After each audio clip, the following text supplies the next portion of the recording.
The main character of the movie is Ben, a 25-year-old guy with an innocent face.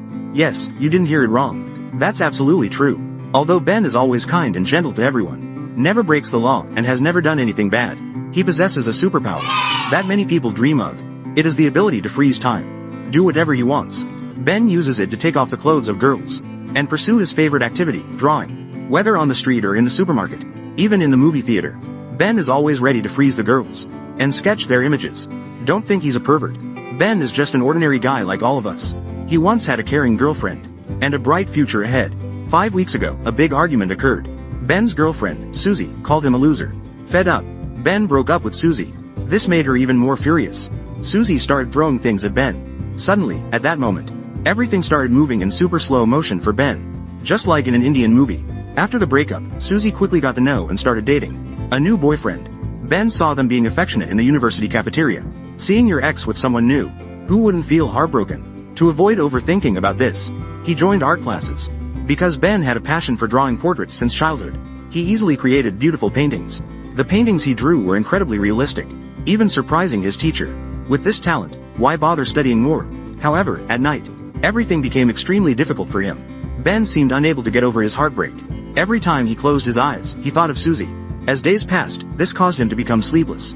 No matter the situation, Ben couldn't sleep even for an hour.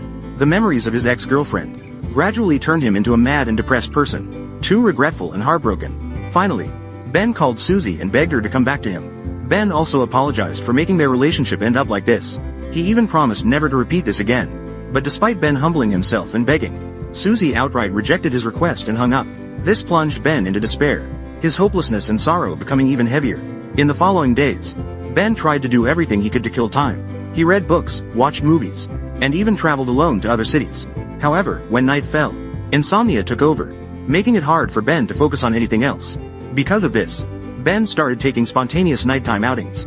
One night, Ben went to a local supermarket, where he saw a job posting for a night shift position. Ben thought it was the perfect opportunity to kill time, while also earning some money. So, he immediately applied for the job. The next day, Ben had an interview with the manager named Ran Kings. As a result, he was hired to work there. Finally, Ben found a new source of happiness after a long time, and he had a feeling that his life was about to change. As Ben got used to his new job, he started observing how his coworkers killed time. Sharon, a cashier at the store, had the most unique style. She always tried to avoid looking at the clock. Sharon believed that time would pass slowly if she kept staring at it. Next was a mischievous guy named Barry Brickman. He never took his job seriously. Along with his equally mischievous friend Matt Stevens, both of them often found ways to prank female customers, like slipping adult toys into their bags. Some customers were confused when they saw it, but some others cheerfully bought it and took it home. The only person who seemed not to care about time was the boss, Jenkins. He could ramble on all day about how successful and wealthy he was. Once Jenkins started talking, time flew by for him. Only the listeners got tired, not him. But among all the night shift employees, Ben had the most unusual way of passing the time. In his deep sadness, Ben detached himself from time and reality. In other words, Ben used his superpower to freeze time and his surroundings, allowing him to do whatever he wanted. If an ordinary person had this power, they might think of stealing money or gaining some other advantage. But not Ben. He only wanted to hone his artistic skills. Ben randomly picked female customers, gently undressed them, and started sketching their portraits. Ben had no ill intentions towards them. He simply wanted to keep the passion for his art alive. Once he finished, Ben dressed them back up and cracked his fingers. Immediately, time resumed its flow. Regularly, this became a part of his life. Although it wasn't something to be proud of, it at least helped Ben escape from his depression and madness. Gradually, the memories of Susie faded from Ben's mind. At home, Ben often hung out with his best friend, Shin. The two had been friends since they were kids. Shin was the complete opposite of Ben, because all he ever wanted was to get under a girl's skirt. That's why you could see Shin in any bar with pretty girls in town. He was always there. Ben recalled his school days, when he experienced his first love. His first love was the smartest girl in class, the dream girl of many boys. One day, she unfortunately got into an accident and sprained her arm, so she had to wear a heavy cast.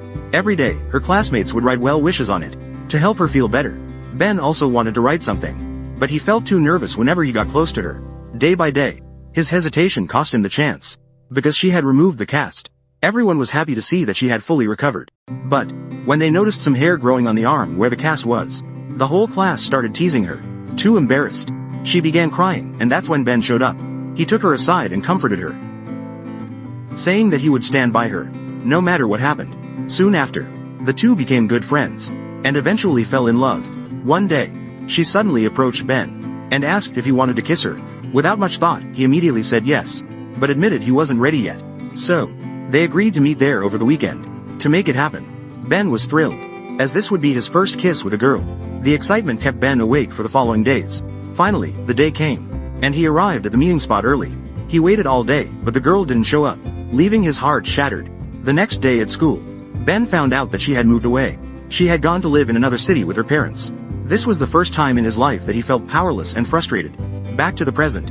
During his night shift, Ben met the cashier Sharon in the locker room. It seemed like he liked her a lot, but he didn't have the courage to confess. While they were talking, Sharon casually took a bite of Ben's sandwich. At that moment, a bit of ketchup smeared on Sharon's sheet. She awkwardly tried to wipe it off with her hand but failed. Seeing this, Ben gently used his hand to clean it for her, creating an awkward but tender moment between them. After a while, Sharon decided to leave. For a moment, Ben thought about freezing this moment and holding onto it for a week. But when he snapped out of his daydream, Sharon was gone. While Ben was working, Matt unexpectedly appeared from one of the aisles and announced that he would be going to the movies with Sharon. Hearing this, Ben's heart shattered into pieces. He wondered, why was he always so unlucky in love? Later, Jenkins gathered all his employees and announced that they would be playing a friendly soccer match with his friends. Ben and the others didn't want to play, but they had no other choice. In the match, the supermarket team was utterly defeated, because clearly, none of them knew how to play. The opposing team kept scoring goal after goal. Before the first half was even over, the score was 26-0. Exhausted, Ben froze time and went to the locker room to rest. Unexpectedly, a guy broke free from the frozen time and ran outside. What the heck? It turned out that Ben wasn't the only one with this superpower. After a while, Ben returned, went outside, and cracked his fingers to bring time back to normal. In his frustration, Matt kicked the ball aimlessly, causing it to hit Jenkins straight in the face. Jenkins was immediately taken to the hospital, while the other teammates all went their separate ways, leaving Ben and Sharon alone together. In the next scene, the two stopped by a nearby diner and tried to learn more about each other. It was then that Ben confirmed Sharon was truly single, and Matt had only been joking about dating her.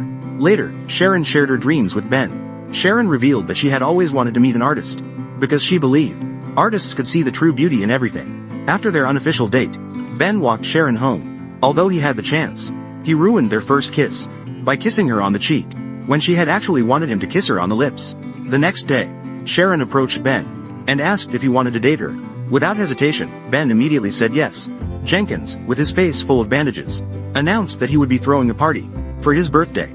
After that, Jenkins called all the male employees in the store to his office, assigning them individual tasks to prepare for his birthday. Ben was tasked with hiring a stripper for the party. Although he didn't know anyone in that line of work, he did know someone who could help him with it. None other than his best friend, Sharon. To get his help, Ben even promised to bring him to the party if they succeeded. After that, the two went to a nearby bar, where Sharon used his smooth talking skills to hire a dancer from there. The next morning, Ben received a call from an anonymous man who claimed to be an art enthusiast. He said he owned an art gallery in the city and expressed interest in exhibiting Ben's artwork. This made Ben very happy, because for the first time in his life, someone appreciated his art.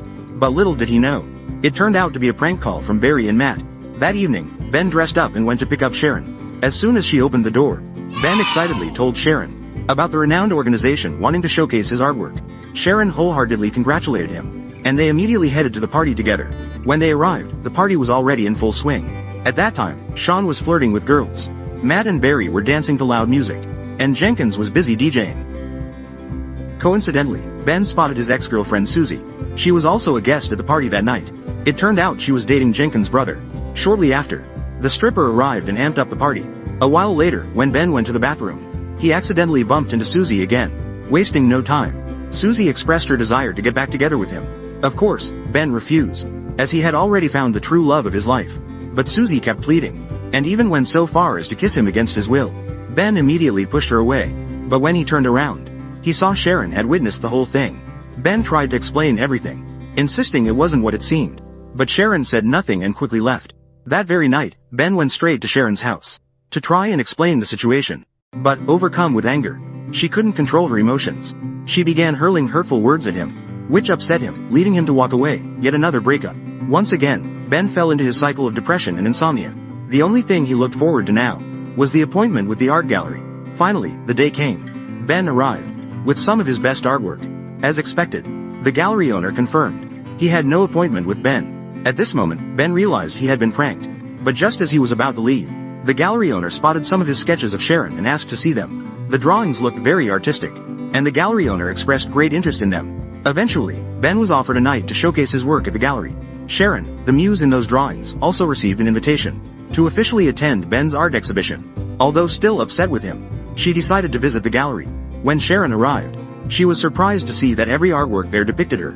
It turned out, Ben had stopped drawing other women and devoted all his time to Sharon. She was the love of his life, and he couldn't bring himself to look at any other woman. At the exhibition, Sharon and Ben finally met again. He tried to explain what had happened at the party, but Sharon said he didn't need to.